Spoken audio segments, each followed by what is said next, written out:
Hi, Shannon Waller here, and welcome to the Inside Strategic Coach podcast with Dan Sullivan. Dan, one of the processes that you are really clear that people do in Strategic Coach, you call thinking about your thinking. Mm-hmm. And for entrepreneurs, this is something that they almost never do in their daily life. And it's an opportunity that the program, the workshops provide. What is thinking about your thinking, though, and why is it so important? Well, first of all, I'm approaching 74, so I've been on the planet a while. And plan to be here, as those who know my lifetime extender goal of 156, I plan to be here a lot more. But I had a very unusual childhood in the sense that I'm the fifth child in a really big family of seven. So I'm the fifth child in a family of seven. And both my parents, by the way, were fifth children, fifth of seven and fifth of nine. The birth order in my family is such that my next oldest sibling was starting first grade when I was born, and I was 7 years older than two more. So I've got this big age gap where on a farm that I grew up in northern Ohio, I spent the first 6 years of my life without any playmates. So, first of all, if I was dealing with human beings, I was dealing with adults, and I developed the ability to talk to adults very early in my life by learning how to ask questions about older people's, my parents, and people that we would meet in day-to-day life, but I wasn't talking to children. But I also spent a great deal of time alone, and I really loved walking through the fields on our farm and the woods that we had at the back.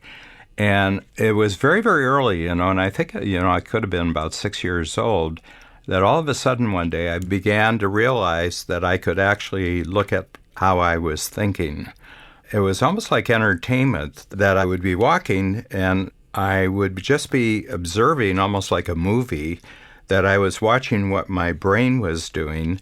First of all, it was just enormously enjoyable, and I wanted to get out every day to be by myself so I could watch what my brain was doing, and that I could change my brain. I could change how I was thinking about things.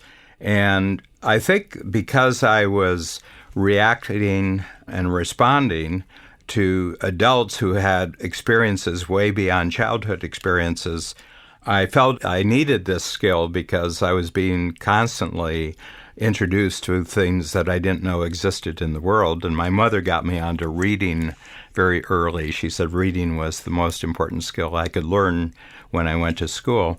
And I began to notice that there was a real difference in thinking among adults. And then when I got to school, I saw it was especially true about children. And that is that a lot of people just think about the things in their life. They're surrounded by material objects, and our entire environment is a physical environment, a material environment, and they would think about things. And then a jump up from thinking about things, they would think about other people. So their thinking every day was the things in their life and the people in their life. And then when we got to school and we started reading books, I noticed that there was thinking about thoughts, but they weren't your thoughts. They were more or less the thoughts of other people. And, a lot of expertise in the school setting, in the academic setting, is really mastery of other people's thoughts, to be a famous author or a famous philosopher. But it's all received thoughts that you've received as a part of learning. But what's missing there is that nobody, when they're thinking about things and thinking about people and thinking about thoughts, are actually thinking about their own thinking, okay? And it seemed like this magic secret world that I had, and it gave me a sense of independence. When people would say something to me, I would immediately reflect, well, that's a really interesting way to think about things. Isn't that interesting how they're thinking about things? And that could bring up questions where you could ask the person, well, what if you thought about it this way?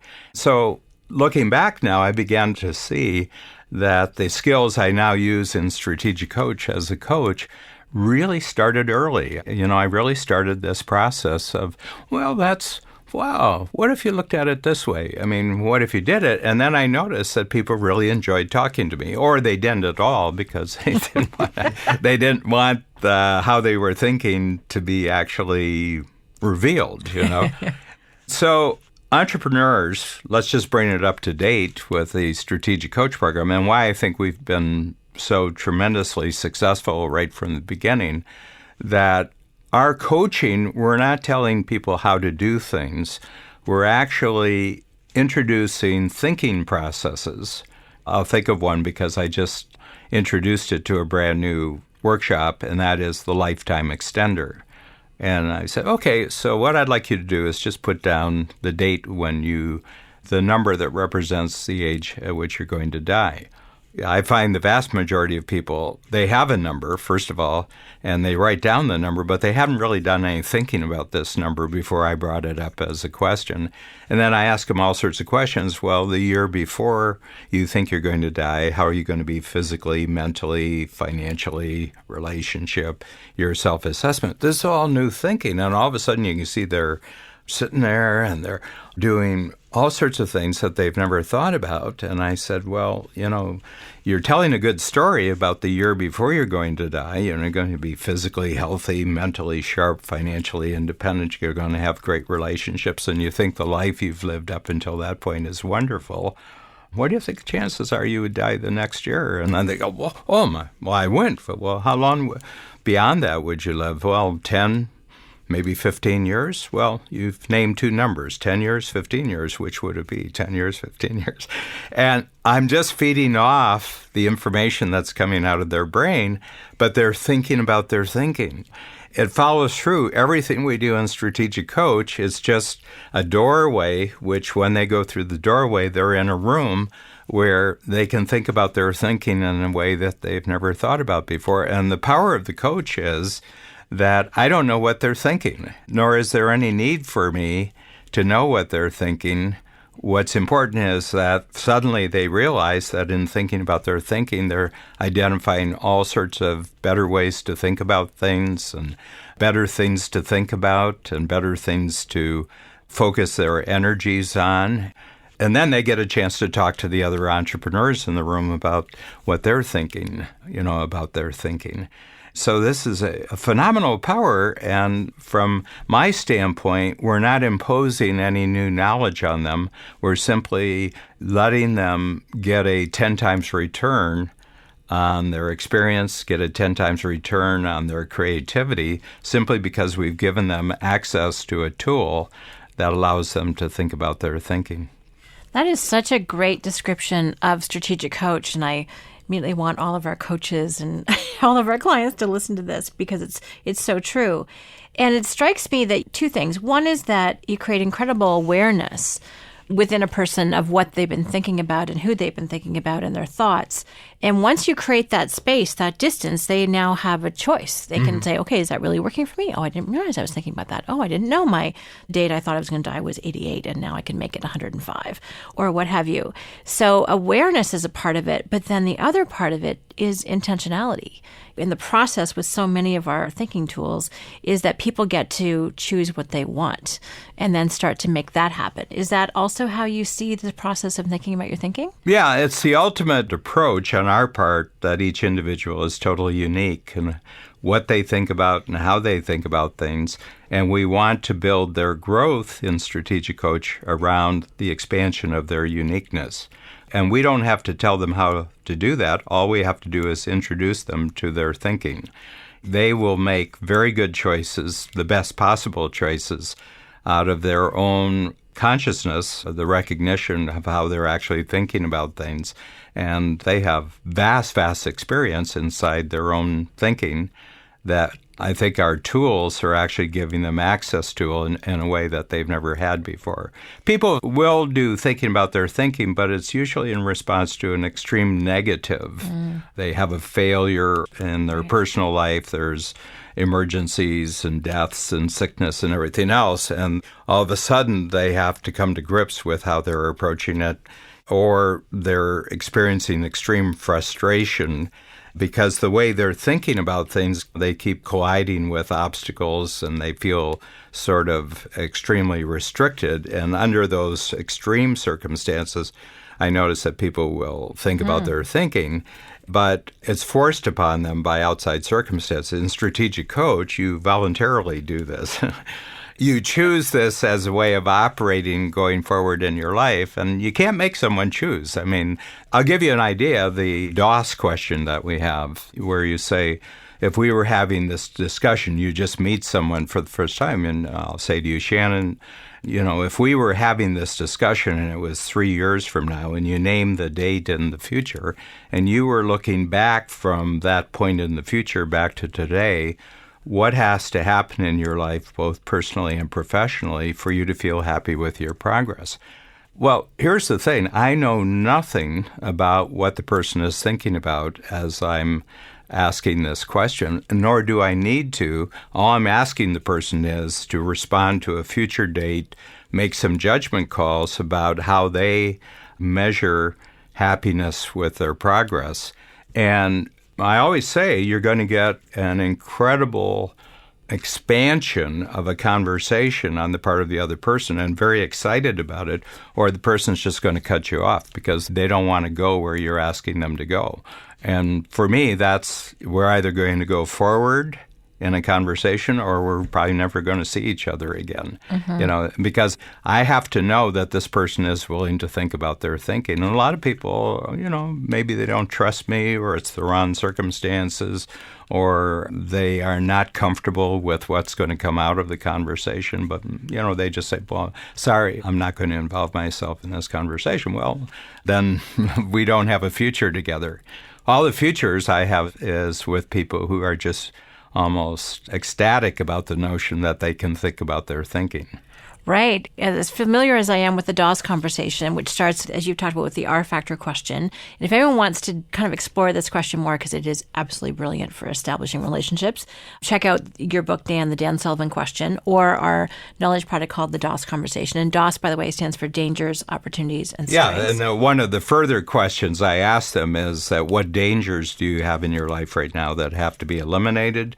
By the time we get 3 years down the road, what opportunities do you want to maximize and take advantage of over the next 3 years? And what strengths do you have now which can be expanded over the next 3 years? Again, I don't know the answers to these. I'm simply giving them a means by which they can think about their thinking. Right. It's completely true what you've said. But I never actually realized the DOS conversation is an opportunity for people to think about their thinking. And if they're not willing to do that, then they're not. No. We're not going to. Well, then, there's no game today. And there's no game in the future, Right. As an entrepreneur, I have a limited amount of time in terms of what I can spend my time doing and who I can spend my time with. And my preference at this stage is people who love thinking about their thinking. Invariably, what I've noticed is that when people think about their thinking, they automatically gravitate towards a much bigger future. Mm-hmm. And that's what our program is about. Well, and it's fascinating to me that the one-day workshop every quarter is a chance for people to get out of the day-to-day and to put themselves into our multitude of thinking processes and thinking. They really are thinking tools. They're as far away from a form as you can possibly get, which I love. But talk about why that's so important for an entrepreneur to do on a regular basis, because day-to-day life does not lend itself to this. Well, I'm going to use an analogy here, as I think that the strategic coach is like an oasis, but once entrepreneurs leave the oasis, then they're back into the jungle. They're back into the jungle, and there's man-eaters out there. There's woman-eaters out there. They have to be totally involved with the things, the people, and the thoughts that are out there in the jungle, and they can lose their way. They can get off track, they can get bogged down, they can get frustrated, and they can get overwhelmed by all the input they have, but then they come back, and we have veteran strategic coach clients and said, the moment I get on the plane to come to coach, all of a sudden things start getting simple again, because I know tomorrow I'm going to be able to get total clarity and total simplicity about my thinking again for 8 hours in a community where everybody is thinking about their thinking, and they're totally supportive of the thinking that I'm doing. So I think that's it. But, there's a carryover where the experience they have in the workshop gradually starts to move outward, and they start rearranging their life so that in their professional life and in their personal life, more and more they're surrounded by other people who think about their thinking. So the quality that they experience in the 1 day at Strategic Coach starts to fill in the 90 days between Strategic Coach workshops. And that's our goal. It's kind of like, a gas station. You can go hundreds of miles without going into a gas station, but at a certain point, you're going to run out of gas. And so the 90 days is a journey from here to there, and they're going to accomplish big things. They're going to make improvements. They're going to achieve bigger results, but they're going to run out of gas. And so every 90 days, there's a service station where you can come back and everything gets tuned up and you get filled up with fuel again. Yep, refueling is really important. So, Dan, what are some things or questions maybe that people could ask themselves that get them started on this thinking about your thinking process? I mean, you've talked about the R-factor question, the 3-year question. What are some other ways or quick ways that people can get into there's this? 2 areas, and we, right in the early part of the program, we introduced this, is do an inventory of all your activities and tell yourself the ones that are irritating, emotionally irritating to you. And that's one column. And then you have the second column, activities that you do that are just okay. They're not irritating, but they don't give you any juice. And then the third activity are activities that, regardless if you can do these activities, so for me, it's coaching, creating new ideas for the workshop and doing what we're doing here, where we're creating knowledge products that can be sent out to hundreds and thousands of individuals. That's fascinating and motivating for me. And over the last 40 years, I've eliminated all irritating and all okay. It's not that those activities are no longer being done. They're just being done by people who find those activities fascinating and motivating. But it takes an enormous amount of thinking about thinking to make those distinctions. The other one is just identify the 3 client or customer relationships that have been the best ever and identify the 3 that have been the worst ever. Separate 3 relationships here with 3 relationships over here and tell me the qualities of the great relationships and what the mindsets are of the people who you find are always a joy to work with, always enormously rewarding for you. And then take that distinction, go back and look at all your present clients and customers and say, based on your new set of standards for your best clients and customers, who do you have to eliminate from your client base? And invariably, people say, oh, God, but he's writing such a big check. And I said, yeah, but it's costing you more than you're receiving to do it because you think about it all the time. And the moment that people replace a big check client or customer that they've been putting up with, and it's really a negative experience, they get freed up. And within a matter of a month or so, they replace them with an even bigger check with someone who has their standards. Well, that came about because they were thinking about their thinking in a way. They were thinking checks before, but checks is just a thing. It's about things and people and about thoughts. But when you really say, who do I really love working with, that's thinking about your thinking. So it's a 4th level of thinking above thinking about things and people and thoughts. I love this, Dan. I wasn't expecting it to be such an incredible and accurate description of the program, but that's exactly what it is. Turns out you've been doing Strategic Coach since you were 6. Love that. Got the business model a little bit later, but it all came together. So thank you. And I also really appreciate sharing so many of our exercises, and this is 4 of our key ones, because I think people can really get a taste and a flavor immediately and start taking advantage of their own thinking right away.